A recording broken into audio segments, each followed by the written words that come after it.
Quels sont les meilleurs et pires réseaux sociaux pour communiquer et attirer des clients? Bienvenue ici Joanne Yangting et aujourd'hui je m'attaque à mon classement top et flop des meilleurs réseaux sociaux pour développer sa clientèle et sa visibilité. Et ça me tient à cœur parce que je sais qu'aujourd'hui, c'est un gros casse-tête pour beaucoup d'entre vous. Sur quel réseau social aller, où faire du contenu, où trouver des clients, je galère, etc. Je sais plus quoi faire. Ok, bon, on pose les choses. Encore une fois, là, par contre, très important, le classement que je vais vous donner par rapport à mon expérience de plus maintenant de 15 ans sur les différents réseaux est purement subjectif par rapport à mes résultats et ma personnalité. Et vous allez comprendre justement l'un de mes plus grands messages, c'est pas de vouloir être partout, c'est de trouver justement le réseau qui vous correspond, bien entendu, là où sont vos clients et comprendre aussi les codes. Là, j'ai fait une petite sélection et vous allez comprendre, je vais être très concis sur, en gros, avantages, inconvénients, mais surtout le classement dans lequel je donne. Je vais commencer par le meilleur, celui que je trouve vraiment, pour moi en tout cas, meilleur pour acquérir des clients, mais aussi pour avoir des résultats, et le pire de tous. Et le pire, vraiment, ça va être vraiment pas populaire du tout ce que je vais vous dire, parce que le pire que j'ai choisi, je le déteste, et vraiment, j'ai essayé, mais j'y arrive pas. J'y arrive pas, et je crois qu'il y a un point aussi où j'ai réalisé quelque chose. Avec beaucoup de mes clients, on discute parfois et je me rends compte qu'on a un peu le même avis parce que je pense qu'on attire les personnes qui nous correspondent. Et je dis beaucoup à mes clients, écoute, si tu dois communiquer quelque part, il faut au moins que ça t'apporte de la joie. Parce que faire du contenu pour faire du contenu, c'est pas intéressant. Je crée du contenu maintenant depuis 15 ans, plus de 15 ans même. J'ai commencé avec un blog en 2008 pendant que j'étais étudiant. Ensuite, j'ai commencé à faire beaucoup de tweets parce que Twitter commençait à exploser 2010-2011. Ensuite, je me suis mis à la vidéo, au podcast, etc. Donc, je vais vous en parler. Mais c'est vrai que j'ai vu les réseaux sociaux exploser et je fais partie de la génération qui a exploité et utilisé ces différents réseaux. Et bien entendu, il y a les nouveaux arrivants, j'en parlerai rapidement. Il y en a plein d'autres, mais là, je vais focaliser sur les principaux, encore une fois. Et vous me direz, vous, en commentaire, votre avis, votre opinion. Et encore une fois, je dis pas, il y en a qui vont vous dire, et ça, soyez vigilants, et ça me fait péter un câble. J'en ai marre. J'en ai marre, vraiment, je vous le dis. Gens qui disent, ouais, mais ça, c'est le truc, tu dois être là parce que c'est là qu'il y a machin, etc. La ferme. Vraiment. Et là, je suis désolé, c'est un coup de gueule parce que ces putains de marketeurs qui passent leur vie à te dire, voici le nouveau réseau social, c'est là qu'il faut aller, c'est là que ça marche et tout. Putain, les mecs, vous nous sortez le même truc tous les 6 mois dès qu'il y a un truc qui sort. C'est bon, on se calme. Moi, je parle en tant qu'entrepreneur qui a un vrai business, des vrais résultats, des vrais clients depuis maintenant largement plus d'une décennie. Donc, ce que je vous donne là, c'est pour ceux qui veulent avoir un business, pas juste ceux qui veulent devenir, entre guillemets, influenceurs, c'est un business, ouais, mais je pense que ceux que je touche, je n'ai pas dans ce délire-là, et puis surtout, ceux qui veulent avoir des vrais clients et qui fait faire du contenu. Bref, vous avez compris, moi, je suis pas de l'école, voici le meilleur truc universel, c'est à vous de trouver ce qui est bon pour vous et surtout ce qui vous donne de la joie. Et vous allez voir que plus on va descendre dans le classement, moins mes yeux y brillent et moins ça me donne envie de publier dessus. Allez, c'est parti. Voici mon classement et juste avant, un petit point super important. En descriptif, si vous me connaissez pas d'ailleurs, hein, pour ceux qui me connaissent pas, j'ai commencé direct. Je suis entrepreneur, vous l'avez compris, depuis 2008 et surtout, je propose aussi des programmes et du consulting. Et si aujourd'hui vous voulez booster votre visibilité, votre communication, vous avez des ressources en descriptif. Vous avez un programme où je donne tous mes secrets sur du contenu qui vend. Mon école, c'est pas de l'hyper visibilité, la popularité et faire plein de vues, c'est d'avoir, même avec peu d'audience, des résultats, donc avoir du contenu qui vend, avoir un contenu qui vous attire des clients. Ça vous intéresse. Et si vraiment vous n'aimez pas faire du contenu, vous n'avez pas envie d'aller sur les réseaux et vous voulez trouver d'autres stratégies marketing, d'autres portes pour développer votre business, j'ai mis aussi en contenu exclusif sur comment vendre quand on n'aime pas vendre et qu'on n'aime pas s'exposer, et notamment les stratégies d'influence et de marketing pour les introvertis. Si ça vous intéresse, voilà, c'est en descriptif. C'est le mieux à faire si vous voulez aller plus loin sur ce que je vais vous dire et que vous voulez mes stratégies que j'ai élaborées, testées et affinées pour vous aider sur le long terme. Vous êtes prêts? On y va? On va commencer par mon préféré. Alors on va dire, ouais, mais c'est pas un réseau social. Non, c'est un réseau social. C'est clairement un réseau social parce que c'est devenu un réseau social, mais sans l'être vraiment. YouTube. YouTube. Alors pourquoi moi aujourd'hui j'estime que YouTube est le meilleur canal de communication? Je vais vous le dire de façon très simple. C'est celui qui est le plus rentable sur mon business depuis 10 ans non-stop. C'est le seul sur lequel j'ai des résultats depuis 10 ans. Depuis 10 ans. Donc, à un moment, on se dit, bon, c'est peut-être ton truc. Et je parle pas, en fait, moi, j'ai pas une stratégie de YouTube de faire beaucoup de vues, d'avoir une croissance astronomique. Ma stratégie YouTube, c'est vraiment une grosse part de référencement. Au-delà de toute la partie, moi, je kiffe faire des vidéos, je kiffe partager comme là, je kiffe donner de la valeur, et ça me prend pas d'énergie de partir sur un tournage pour YouTube, ça soit un format posé, simple, que ça soit un format beaucoup plus travaillé, du vlog, etc. Je kiffe. Donc, il y a déjà la joie, c'est important. Mais aussi, YouTube, il y a un truc qui est magique, c'est que quand vous postez une vidéo, elle peut flopper dans la semaine, et vous savez pas pourquoi, 3 mois après, 4 mois après, elle explose à la table du trafic. Et moi, j'ai des anciennes vidéos qui datent de 5, 6, 7 ans, qui me ramènent des clients encore aujourd'hui. Et on peut se dire, mais je les supprime, j'aime pas la forme, c'est pas dans mes standards d'aujourd'hui, etc. Mais c'est OK. Moi, je fais pas du YouTube divertissement, je suis pas YouTuber, mais je plus un YouTube éducatif pour du business en plus le côté un peu atypique et encore plus dans la niche, bref, qui fait que j'ai des vidéos qui font des centaines de milliers de vues, j'ai des vidéos qui font des dizaines de milliers de vues, j'ai des vidéos qui font des milliers de vues, j'ai des vidéos qui font des centaines de vues, j'ai des vidéos qui n'arrivent même pas à 100, on sait pas pourquoi. Voilà. Mais c'est YouTube, ça reste quand même vraiment, vraiment un canal d'acquisition qui est très puissant sur le long terme. Un effort qui est mis pour faire une vidéo YouTube, ben, c'est quelque chose qui peut tourner pour vous pendant des années.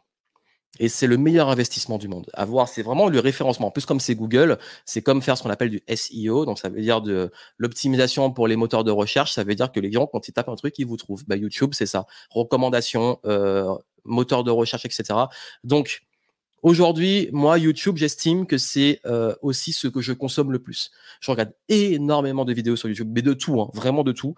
On trouve de tout. Et je crois, et c'est un déclic que j'ai eu, c'est que la meilleure plateforme sur laquelle communiquer est aussi celle qu'on consomme le plus.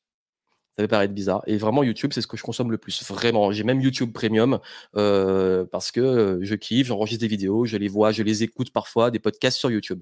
Mais YouTube, moi, c'est le gros plus. Le moins, c'est que ça peut être frustrant, ça peut être plus l'algorithme. Des fois, il va mettre beaucoup en avant vos vidéos, des fois non, mais ça, c'est tous les réseaux. Et puis aussi, YouTube, ce qui est, moi, je peux trouver triste, c'est que ce qui est beaucoup mis en avant, c'est ce qui est très populaire. C'est devenu la télévision. C'est vraiment devenu la télévision, c'est les codes de la télé. Et moi, comme je dis, je suis pas YouTuber, c'est pas mon game, mais je trouve que on a perdu le côté découverte, le côté trouver des petites pépites, des petits créateurs, des trucs sympas. Donc ça, c'est un peu voilà noyé dans une norme des codes, mais ça, c'est tous les cycles de vie des réseaux. Mais je trouve qu'on peut quand même y trouver encore de plus en plus de pépites. YouTube de loin. Le deuxième, j'en ai vite fait parler. Il y en a qui vont encore une fois me dire, mais c'est pas un réseau social. Alors pour le coup, c'est pas un réseau, mais je voulais sortir un peu de l'aspect réseau, ce qui est ça va vraiment être des réseaux sociaux, mais apporter aussi des canaux de communication, on va dire, dans nos activités de vente, d'expertise notamment, parce que je touche beaucoup de gens qui vendent leur expertise ou leurs produits. Ça peut être aussi des artisans, des artistes, etc. Donc, on est sur, OK, des indépendants qui se vendent. Le podcast, c'est le deuxième format de contenu que j'écoute le plus. Et d'ailleurs, hein, j'en profite, hein, si vous me suivez pas sur le podcast Game Entrepreneur, bah, suivez-moi, je suis sur Spotify, iTunes, etc. Vous avez le lien en descriptif. Et d'ailleurs, je pense que je publierai, ce que je fais parfois, il y a des formats comme celui-ci qui sont plus posés, que je publie sur YouTube, mais également que je mets en podcast parce qu'on peut l'écouter sans que ça empêche de profiter de la valeur qui est apportée. Donc voilà, ça c'était une petite parenthèse pour vous dire que le podcast, c'est pas hélas un réseau social, entre guillemets.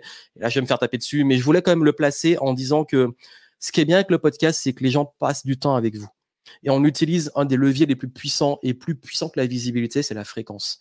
Les gens passent du temps avec vous et vous écoutent souvent. Et quand quelqu'un vous écoute en voiture, beaucoup d'entre vous m'écoutent en voiture, je l'apprends à travers nos échanges, quand vous l'écoutez pendant que vous faites autre chose, pendant le sport, le ménage et tout, vous êtes avec les gens. Moi aussi, j'ai beaucoup de mes programmes, notamment des formations qui sont en audio, et mes clients disent c'est cool, je peux écouter, en faisant autre chose, je peux réécouter, ça me permet de changer mon mindset, d'avancer, etc. Donc c'est ça. Donc c'était l'audio, mais je vais pas m'y attarder parce que c'est pas vraiment un réseau social. Le troisième. Alors, j'ai hésité, hein. J'ai hésité entre ce troisième et le quatrième, mais c'est maintenant aujourd'hui la même société. Société qui s'appelle maintenant Meta et non plus Facebook. Et j'ai hésité. J'ai hésité entre celui-là et le suivant, mais je l'ai refait passer en haut pour une raison que vous allez comprendre. En fait, Facebook, j'ai détesté pendant longtemps. Il y a un moment, j'ai pas aimé la tournure et j'ai supprimé, en fait, j'ai viré mon profil où j'avais beaucoup de contacts, notamment dans mon industrie. J'en avais marre. Et je crois que maintenant, ils sont tous sur celui que j'ai mis dans mon flop, le tout dernier. Facebook, ce que j'aime, c'est que leur plateforme publicitaire, on dira ce qu'on veut, elle est puissante. Quand on le fait bien, quand on maîtrise bien, et je maîtrise bien aujourd'hui, elle est extrêmement puissante. De même, j'ai retrouvé un reach sur ma page Facebook qui était perdu depuis un petit moment, qui est impressionnant. J'ai beaucoup en fait, c'est pas tous les posts, encore une fois, mais j'ai des posts où il y a beaucoup d'interactions et j'ai même fait des mini buzz. Alors, je sais pas quand vous verrez parce que c'est très aléatoire. Il y a des fois, il y a rien qui se passe. Des fois, il y a beaucoup de monde. Mais il y a un moment, il y avait vraiment rien. Peu importe ce que je postais, il y avait rien. Et il y a beaucoup, parce que moi aussi, j'ai des stats et j'ai du tracking. Beaucoup de mes clients viennent de Facebook. Et ils viennent pas de Facebook Ads, pas de la publicité. Ils viennent vraiment de Facebook, de ma page. Donc, je me suis dit, ah ouais, mais il y a quand même un truc. Et l'ambiance s'est apaisée. Alors oui, quand on fait de la pub et tout, on se tombe tous sur des cas pas possibles. Mais Facebook s'est beaucoup apaisé. Facebook est devenu plus agréable. Les outils de modération sont bien. Enfin, j'aime bien comment ils sont un peu remis en question. Alors, on va se dire, oui, ça a été déserté, etc. Mais il faut savoir que ma clientèle, et je parle d'attirer des clients, ma clientèle, elle a en moyenne entre 30 jusqu'à 60. Donc, c'est des gens qui sont encore sur Facebook. Et celui qui va suivre, j'ai parlé de Meta, bah, Instagram. Alors, Instagram, je suis mitigé. Instagram, j'aime bien. C'est-à-dire que Facebook, Instagram, c'est des réseaux où quand je poste des trucs ou quand j'y vais, c'est très neutre. C'est ni de la grande joie, ni du dégoût et de saouler. Donc, j'estime que aujourd'hui, moi, Facebook et Instagram sont deux plateformes qui permettent d'avoir une bonne découverte à travers sa communauté, à travers le partage, à travers les gens qui vont tomber dessus. Donc, je trouve que c'est intéressant. Alors, Instagram, je suis pas le plus grand des fans dans le sens consommateur. Je consomme pas beaucoup d'Instagram. Scroller des reels et tout, c'est un peu comme celui qui va suivre. Les formats courts, c'est pas mon délire. Je sais que YouTube aussi a les shorts. Alors, nous, on le propose. On propose des shorts, des TikTok et des Insta, des Reels ou des Reels, c'est pas comment on dit. Mais c'est clairement pas le truc que moi je préfère même créer. Je préfère parfois mettre des extraits de vidéos de conférences, mais créer des trucs en 1 minute, c'est pas mon délire. Moi, j'aime bien prendre le temps, comme là, développer les trucs. Donc ça, c'est vraiment mon avis. Instagram, c'est quand même puissant. J'ai des clients qui ont des bons résultats dessus. Moi, j'ai beaucoup de gens qui me découvrent dessus, à travers également la pub de Meta, mais à travers aussi certains posts et partages. Mais je dirais que c'est pas le réseau où je mets le plus d'énergie. Donc voilà un peu pour Insta. Et l'autre qui suit, c'est TikTok. Alors TikTok, je sais pas quoi en penser. J'ai des TikTok qui ont fait des dizaines de milliers de vues, des centaines de milliers de vues. Il y en a un qui, au moment où j'enregistre, est pas loin du million et je pense qu'il va l'atteindre. Mais en termes de ce que ça m'a rapporté en termes de clientèle, pas grand-chose. Donc pour moi, c'est encore trop tôt pour se dire, encore une fois, beaucoup disent, oh, mais c'est l'opportunité, machin. Mais ça dépend qui est ta cible. Alors oui, c'est un investissement pour l'avenir, pour les plus jeunes et tout. Mais moi, ma cible, elle est pas du tout moins de 30 ans, c'est très rare. J'en ai très rare, mais vraiment, je parle de mes clients, mes plus gros clients. Ils sont très rarement en dessous de 30 ans, contrairement à ce qu'on pourrait penser, comme quoi. Mais je trouve que il y a eu des opportunités dessus, c'est intéressant, mais par contre, on peut travailler pour avoir un feed TikTok intéressant avec leur algorithme, mais ça vole pas haut. Et puis, on est en train de voir comment c'est en train de dérailler le niveau d'attention de cette nouvelle génération, et même de l'ancienne génération qui est dessus. Donc TikTok, très partagé. Pour l'instant, je suis en test. Je suis très neutre. Mais voilà, ça peut être intéressant. Celui qui va suivre, alors celui-là, je suis entre le très dark et énormément d'opportunités. C'est-à-dire que c'est celui qui est vraiment, c'est le yin et le yang. C'est tout ou rien. C'est Twitter. Twitter, ça a été l'un des premiers que j'ai mis en avant et que j'ai utilisé quand j'ai lancé mon business avec mon blog. À l'époque, j'avais réussi en très peu de temps à avoir des milliers d'abonnés sur Twitter. Il se passait des trucs intéressants, il y avait beaucoup de trucs sur le web marketing et tout. Puis c'est devenu Twitter, le réseau où les gens se lâchent, le réseau de la haine, de la polémique, du n'importe quoi, de la médiocrité, de la politique bas niveau, du harcèlement. Bref, Twitter, c'est devenu l'humanité. On peut avoir le meilleur comme le pire et le très très dark. Et je crois que ce serait dur de dire que j'y vois pas une opportunité parce que j'ai réussi à me faire un Twitter notamment anglophone qui est très très très qualitatif, où j'ai des trades vraiment intéressants et tout. Moi, je vais pas sur le Twitter actualité, politique, polémique. Vous voyez les trends, surtout en France, c'est que les trucs négatifs. Non, moi, je vais sur le Twitter qui apporte de la valeur. On peut nettoyer, etc. Mais pour ça que je suis mitigé. On peut avoir du très très bon, comme ça peut être la porte ouverte à tout et n'importe quoi. Donc Twitter, d'ailleurs, je vais faire une petite confession, Twitter est plus dans ma stratégie anglophone que francophone. Mais ça a été un réseau quand même que j'ai pas mal exploité à ses débuts, donc début des années 2010, où j'étais très content. Et puis après, c'est quand, en fait, comme tout réseau, dès que la masse commence à l'adopter, c'est là que les problèmes arrivent. Et le dernier, alors le dernier, là, oh là là là là là là, LinkedIn. LinkedIn. Ah là là, j'ai essayé. C'est le seul réseau social sur lequel, dès que je vois mon feed, je suis saoulé. Ça peut paraître méprisant, mais je trouve que LinkedIn, c'est pour moi la plus grande médiocrité du marketing. Quand je vois les posts, tout le monde parle de la même façon, tout le monde utilise le même storytelling. C'est soit moi, contrairement à d'autres, je ne gagne pas encore 10 000 euros par mois, machin, mais regarde-moi, mais c'est génial. Ah moi, mais je suis au top du game, j'ai gagné, voici ma stratégie qui m'a fait avoir tard, fais comme moi. Sinon, en fait, c'est tout ou rien.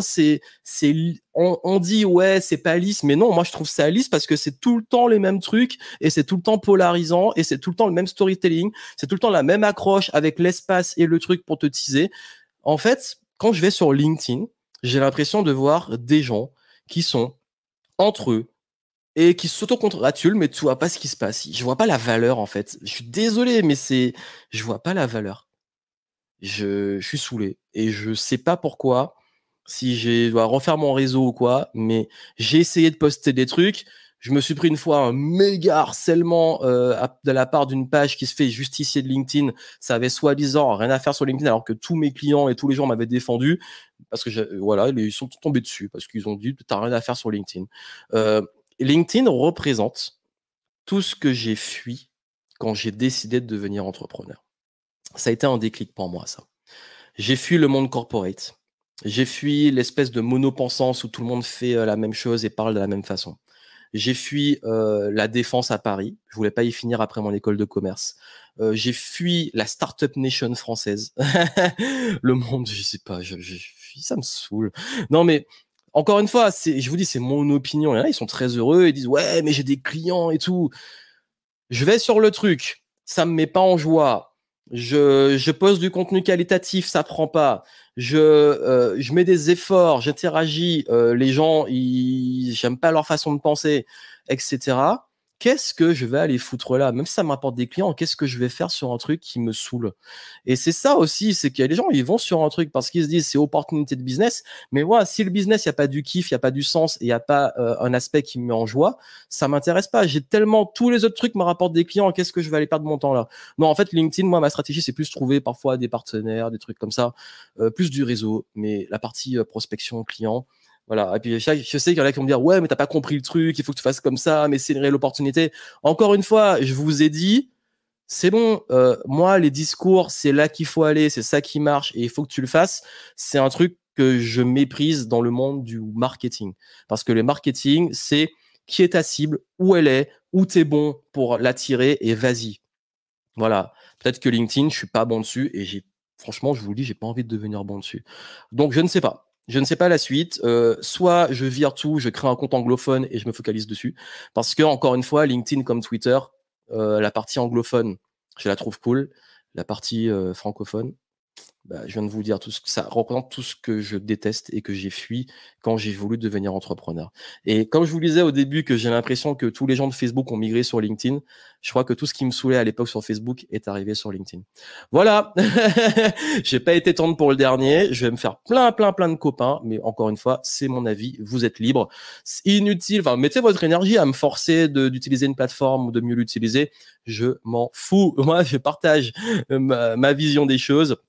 Trouvez le truc qui vous correspond. Si ça marche pour vous, tant mieux. Allez-y, au lieu d'essayer de convaincre les autres. Moi, là, je suis pas dans une posture de convaincre. Je suis dans une posture de vous montrer que ça se trouve, le classement va être totalement différent pour une autre personne. Ça dépend de votre personnalité, de votre business, de votre clientèle, de votre énergie, de là où vous vous sentez bien. Donc, pour moi, c'est vraiment ce classement. Le top du game, YouTube, pour moi, je kiffe. C'est de l'investissement long terme. Je pourrais continuer à faire du YouTube, même si je faisais 10 vues parce que je kiffe ça.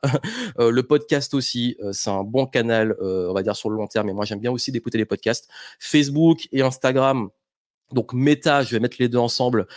Pour moi, il y a du réel potentiel. On dit que c'est vieillissant, mais pour moi, ils arrivent quand même à apporter des choses intéressantes. On a des belles découvertes. TikTok, point d'interrogation. Ça dépend. TikTok, il y a tout et rien. Et donc, faut trouver peut-être son angle. Moi, j'ai trouvé un truc qui a marché avec une formule qui marche très bien sur TikTok. Au niveau du business, il n'y a pas un impact énorme. On verra sur le long terme. Moi, encore une fois, j'investis aussi sur le long terme pour voir ce qui se passe. Twitter, nickel en anglophone, francophone, pour moi c'est niet. Et LinkedIn, je pense que j'ai dit ce que j'avais à dire. Voilà pour mon top flop réseaux sociaux, pour mon classement. Je voulais le faire de façon spontanée, je voulais partager comme ça avec vous. J'ai eu l'idée comme ça et je me suis dit, ah tiens, ben, à la base, j'avais commencé à écrire un petit texte sur ça et je me suis dit, tiens, pourquoi pas le faire comme ça pour le partager de façon beaucoup plus posée et longue. Et à vous de trouver celui qui vous correspond. Et si vous voulez trouver celui qui vous correspond, si vous voulez ma stratégie pour créer du contenu qui vend, quelle que soit la plateforme, vous avez les infos en dessous. Et si vous voulez ma stratégie pour trouver des clients sans avoir à faire du contenu, sans avoir à s'exposer, sans avoir à aller sur les réseaux sociaux, c'est également en descriptif. Donc allez voir, kiffez. Et puis n'oubliez pas ce que j'ai dit. Je crois que on est tout le temps. En fait, je sais que j'aime pas focaliser sur eux, mais moi, ça me saoule depuis des années. Vous avez tout le temps des marketeurs qui vous disent voici le truc, voici ce qu'il faut faire, il faut que tu ailles là, il faut que tu fasses comme ça, ou ils vont vous vendre le truc pour avoir. Mais généralement, je vous dis, je fais du marketing depuis 15 ans maintenant. Le marketing fonctionne quand il y a une sorte d'alignement. Quand on est sur une plateforme, on comprend les codes et où on est OK avec ces codes et où on se sent bien. Ceux qui se sentent bien sur LinkedIn, encore une fois, tant mieux pour vous. Moi, je m'y sens pas bien. Si t'es pas bien à un endroit, qu'est-ce que tu vas y foutre? Également, faut aussi voir le long terme. Ça veut dire que créer une communauté, une audience, c'est bien, mais moi, tous ces trucs-là, mon business ne dépend pas d'eux. Mon business, il dépend de mes listes d'emails et de ma réputation. Ce qui veut dire que si demain on casse mon compte Instagram, ma page Facebook saute, mon YouTube est arrêté, mon business continue à tourner. Alors que pour beaucoup, si c'est juste ça et votre audience elle est là, ça ne vous appartient pas. J'ai déjà eu des problèmes avec YouTube. Pour avoir quelqu'un, c'est compliqué. J'ai déjà eu des problèmes avec Facebook. Pour avoir quelqu'un, c'est compliqué. Donc, quand vous avez ce type de problématique sur des gros géants comme ça, comprenez que ces données-là ne vous appartiennent pas. Quand vous avez une vraie liste de clients, une réputation, un réseau, quelque chose de concret, des choses où vous avez vraiment du concret et pas un truc virtuel qui appartient à d'autres personnes, bah là, vous avez un vrai business. Donc, n'oubliez pas que ça, c'est bien d'avoir des gens sur les plateformes, mais il faut aussi qu'elles sortent et qu'elles vous suivent, vous, sur ce que on peut appeler, ce sur quoi vous êtes propriétaire. Voilà, c'est le mot. Vous devez être propriétaire. Donc, ça, c'est un point. Et puis, le dernier point aussi, n'oubliez pas que ça sert à rien de vous disperser. Si vous faites quelque chose, faites-le bien. Ou sinon, faites avec une équipe ou trouvez un process. Mais ça sert à rien de disperser votre énergie et d'aller faire un petit peu de chaque sans trop savoir ce que vous faites. Donc voilà pour ce que je voulais vous dire. Et si vous voulez des stratégies pratiques et plus avancées, je vous mets les éléments en descriptif. Plein de succès à vous. N'oubliez pas d'aller vers ce qui vous donne de la joie, qui apporte de la valeur et qui vous donne l'enthousiasme de créer un contenu où ça va beaucoup plus rayonner. Et moi, je vous dis à très bientôt. Ciao.